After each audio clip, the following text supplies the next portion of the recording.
আমি একটি নতুন টপিক নিয়ে আলোচনা করব, সেটি হচ্ছে লেটার রাইটিং। তোমরা সবাই জানো যে লেটার রাইটিং থেকে আমরা 10টি নম্বর খুব সহজেই অর্জন করতে পারি। সেই জন্য আজকের ক্লাসটি তোমরা খুব মনোযোগ সহকারে দেখবে। Letter writing is a device of combining solitude with a good company. এই কথাটি বলেছিলেন বিখ্যাত ইংরেজ কবি লর্ড বাইরন। তো আজকে আমরা প্রথমেই বলবো যে বিষয়টি নিয়ে কথা বলবো, যে ক্লাসিফিকেশন। দেখতে পাচ্ছ তোমরা এখানে আমরা লিখে রেখেছি classification. What are the classes of letter? Letter can be classified into two classes. These are formal letter and informal letter. Formal letter এবং informal letter. এখন আমরা জানবো যে what is formal letter.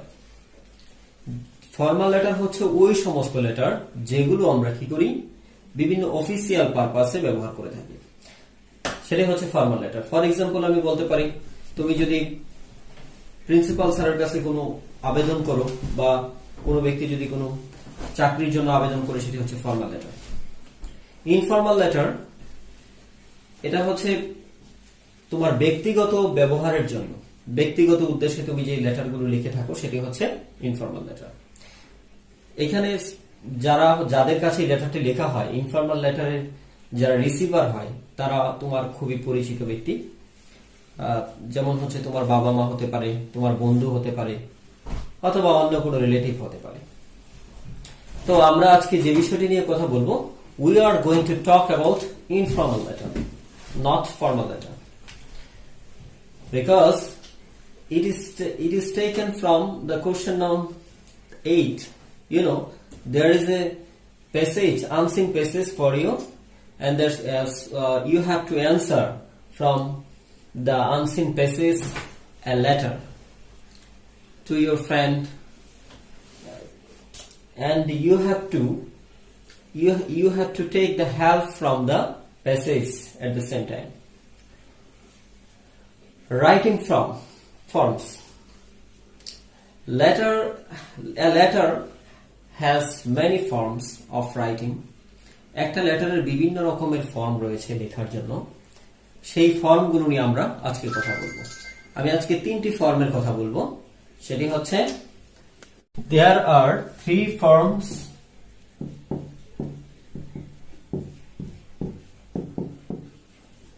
of letter writing.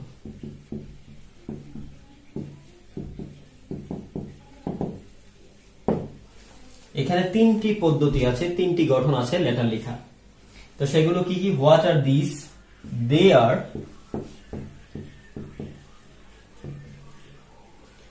whole block,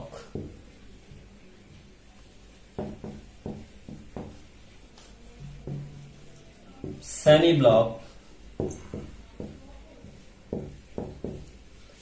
the last one is simplified.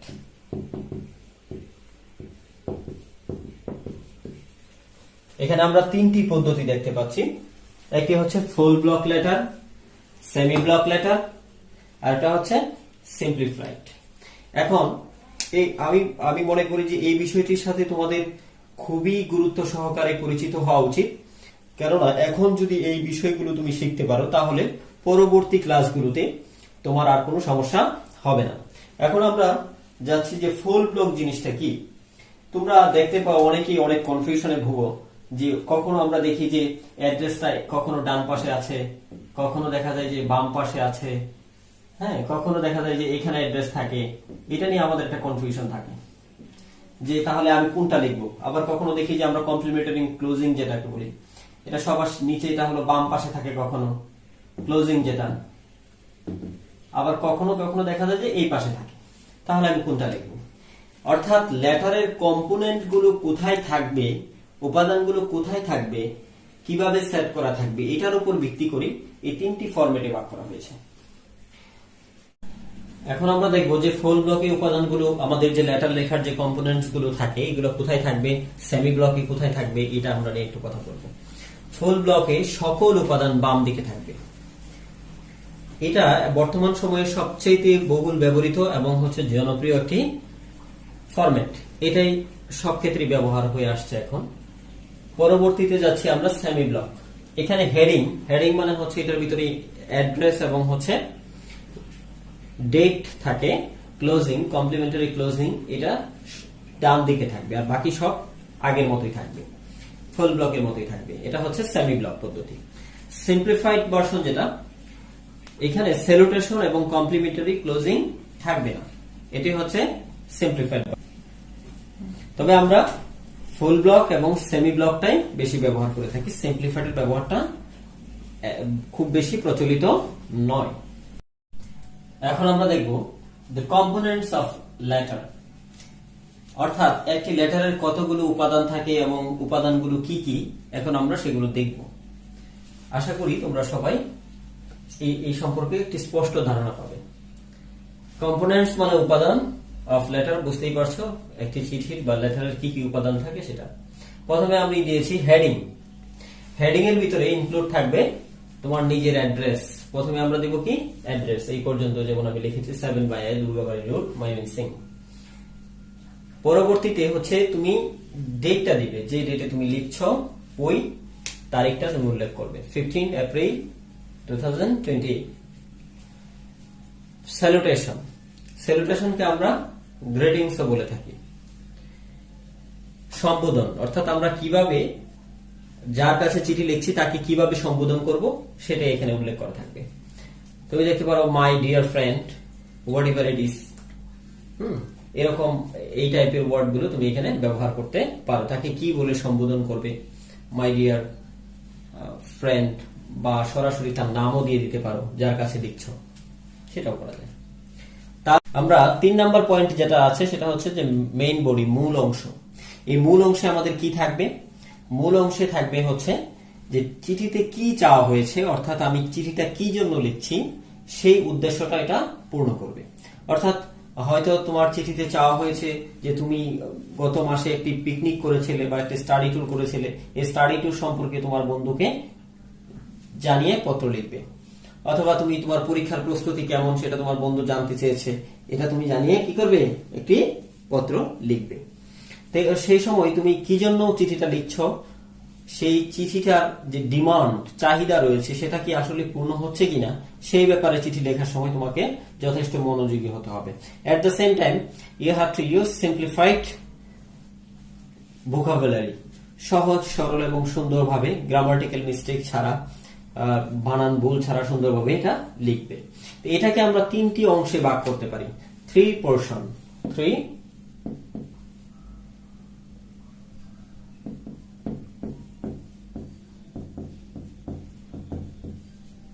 এটাকে আমরা 3টি ভাগে ভাগ করতে পারি। তো প্রথম ভাগে যেটা থাকবে, 3টি প্যারায় ভাগ করতে পারি। প্রথম ভাগে হচ্ছে তুমি কুশল বিনিময় করলে, তুমি তার ভালো মন্দ জানতে চাইলে বা তোমার অবস্থানটা তুমি তাকে জানালে, এটা হচ্ছে ফার্স্ট প্যারা। প্রথম প্যারায় যেমন আমরা প্রায় দেখে থাকি, hope that you are well, by the grace of almighty I am also well, আমিও ভালো আছি, আশা করি তুমিও ভালো আছো। এখন হচ্ছে তোমার বন্ধু হয়তো তোমার কাছে জানতে চেয়েছে যে তোমার পরীক্ষার প্রস্তুতি কেমন, একটা চিঠি দিয়ে, সেই জন্য তোমাকে লিখতে হবে, in your letter you wanted to know about my preparation for upcoming exam, now I am going to tell about it. তুমি গত চিঠিতে আমার কাছে জানতে চেয়েছিলে যে আমার আসন্ন যে পরীক্ষা রয়েছে সেই পরীক্ষার প্রস্তুতি কেমন, এখন আমি সেই সম্পর্কে লিখছি। এটা হচ্ছে একটা প্যারা। দ্বিতীয়ত যেটা থাকবে সেটা হচ্ছে তোমার মূল কথাটুকু লিখবে, তোমার পরীক্ষা কোন সাবজেক্টে তোমার কি অবস্থা, কোনটাতে তুমি দুর্বল আছো, কোনটাতে তুমি ভালো আছো, কোনটা কিভাবে প্রস্তুতি নিয়েছো, এই সম্পর্কে বিস্তারিত তুমি তোমার বন্ধুর কাছে শেয়ার করবে। সর্বশেষ যে বিষয়টি থাকবে সেটা হচ্ছে যে ক্লোজিং, অর্থাৎ কনক্লুশনটা দিবে, যে এমন ভাবে নো মোর টুডে, আজকে আর নয়, হ্যাঁ আজকে আমি এখানে শেষ করছি, তোমার বাবা মাকে আমার সালাম দিবে, কনভে মাই সালাম to your parents, and I am waiting for your letter eagerly, আমি তোমার চিঠির অপেক্ষায় রইলাম আগ্রহ সহকারে। এগুলো দিয়ে তুমি শেষ করবে। তো এখানে একটা বিষয় আমরা মেইন বডির ক্ষেত্রে বলে রাখি তোমাদেরকে, তো অনেকেই একইভাবে উত্তর করে থাকে, এটা কিন্তু আসলে জানা উচিত তোমাদের ভালোভাবে, সেই ভালো নম্বর প্রাপ্তির জন্য। যেমন লেটার আমরা সবসময় উত্তর করার জন্যই দিই না, অনেক সময় আমরা জানতেও চাইতে পারি। ঠিক আছে, এমন হতে পারে যে তোমার বন্ধু তোমার কাছে কোনো কিছু জানতে চাইলো না, তুমি আগে থেকেই তার কাছ থেকে কোনো কিছু জানতে চাইলে বা তোমার অবস্থানটা ব্যাখ্যা করলে, এরকম একটা, সেক্ষেত্রে প্রথম প্যারাতে কিছু পরিবর্তন আনতে হবে। যেমন হচ্ছে I am well by the grace of Almighty Allah. Hope that you are also well. I do not have any communication with you for a long time. অনেক দিন ধরে তোমার সাথে আমার কোনো যোগাযোগ নেই। এখন তুমি তোমার অনুভূতি প্রকাশ করে তার কাছে কোনো কিছু জানতে চাইলে, এটা হচ্ছে এক ধরনের লেটার। আরেকটা লেটার হচ্ছে যেটা আমাদের পরীক্ষার ক্ষেত্রে সবচেয়ে বেশি থাকে, সেটা হচ্ছে কোনো না কোনো কিছু তোমার বন্ধু তোমার কাছে জানতে চায়, এখন তুমি সেটাকে আমরা বলি অ্যান্সারিং। আমরা অ্যান্সার করব, সে যা জানতে চেয়েছে এটা তাকে জানাবো। Hope that I am very glad to know that you are well. আমি জেনে আনন্দিত হলাম যে তুমি ভালো আছো, তুমি ভালো আছো। From your letter, I came to know that you are going to arrange a party on your birthday. তোমার বার্থডে উপলক্ষে তুমি একটি বিশেষ পার্টির আয়োজন করতে চাচ্ছ, বিশেষ অনুষ্ঠানের আয়োজন করতে চাচ্ছ, যে এবং সেটা আমাকে দাওয়াত দিয়েছো, সেই জন্য তুমি তাকে ধন্যবাদ দিয়ে একটি চিঠি লিখবে। এটা হচ্ছে অ্যান্সারিং। তোমার বন্ধু তোমাকে কোনো কিছু জানিয়েছে এবং তুমি সেই উত্তরটা দেবে, অথবা তোমার বন্ধু তোমার কাছে জানতে চেয়েছে, আমি আগে যেটা বললাম যে তোমার পরীক্ষার প্রস্তুতি কেমন, সেটা জানিয়ে তুমি তাকে একটি চিঠি লিখবে। সেই ব্যাপারটা তোমাকে প্রথম অংশের সাথে মিলিয়ে ফেললে হবে না, দু রকমের উত্তর হবে। যদি তুমি তার কাছে জানতে চাও সেটা একরকম হবে, আর সে যদি তোমার কাছে জানতে চায় সেটা আরেক রকম হবে। সর্বশেষ তো আমরা বললাম, তারপরে আমরা চলে যাব কমপ্লিমেন্টারি ক্লোজিং, অর্থাৎ তুমি কিভাবে শেষ করবে। শেষ অংশটা হবে ইউর লাভিং ফ্রেন্ড। এই টাইপের ওয়ার্ড গুলো ব্যবহার করে আমরা শেষ করবো, ফ্রেজাল ওয়ার্ড ব্যবহার করে আমরা শেষ করবো। সর্বশেষ হচ্ছে আমরা 5 নম্বরে যেটা করবো সেটা হচ্ছে আমার সিগনেচার ইনপুট করব, বা তোমার সিগনেচার তুমি দিলে, রাইটার যে থাকবে সে দিবে। তারপরে হচ্ছে সবশেষ থাকবে হচ্ছে এনভেলপ। এখানে তোমার ফর্ম থাকবে, অর্থাৎ চিঠিটা যে যাবে সেখানে স্ট্যাম্প সংযুক্ত থাকবে, তোমার ঠিকানা থাকবে, যার কাছে যাবে তার ঠিকানাটা থাকবে। এখানে অবশ্যই পূর্ণ ঠিকানা দিতে হবে, কোন অবস্থাতেই অসম্পূর্ণ ঠিকানা দিবে না।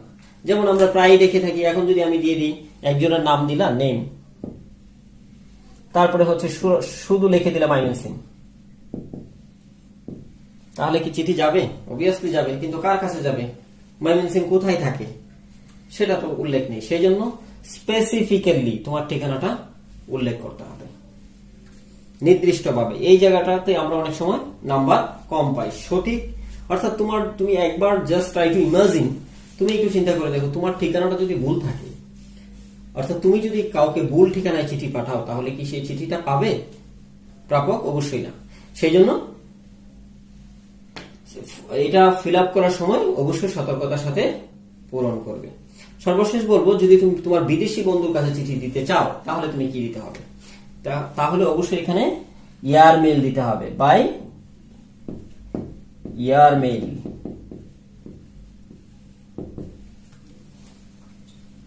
এখন অনেকেই প্রশ্ন করে যে বিদেশি বন্ধু থাকলে অনেকে আবার স্ট্যাম্প দেয় না।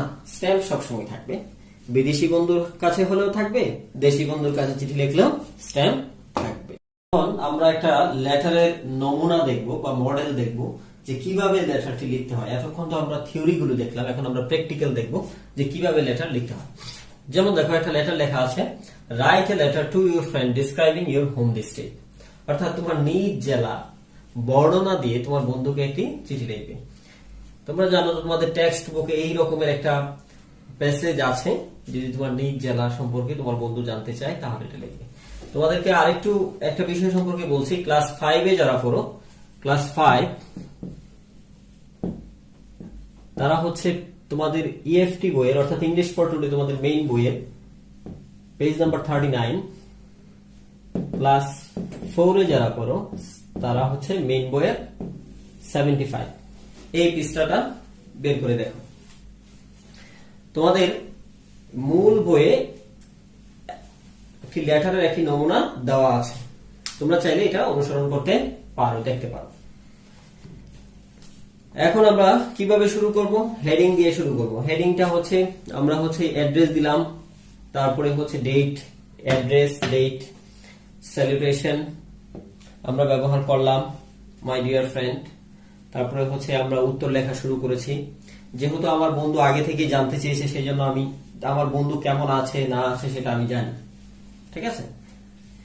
I became very glad to receive your letter last day. আমি যে আনন্দিত হলাম যে তুমি ভালো আছো, গতকালকে তোমার চিঠি পেয়ে আমি আনন্দিত হলাম। I came to know that you are well by the grace of Allah. আমি জানতে পারলাম যে তুমি আল্লাহর রহমতে ভালোই আছো, আমিও ভালো আছি। In your letter you wanted to know about, তুমি তোমার চিঠিতে জানতে চেয়েছিলে, কি সম্পর্কে জানতে চেয়েছিলে? My home district. My home district. আমার নিজ জেলা সম্পর্কে জানতে চেয়েছিল, অথবা যে বিষয়টা সম্পর্কে জানতে চাওয়া হবে।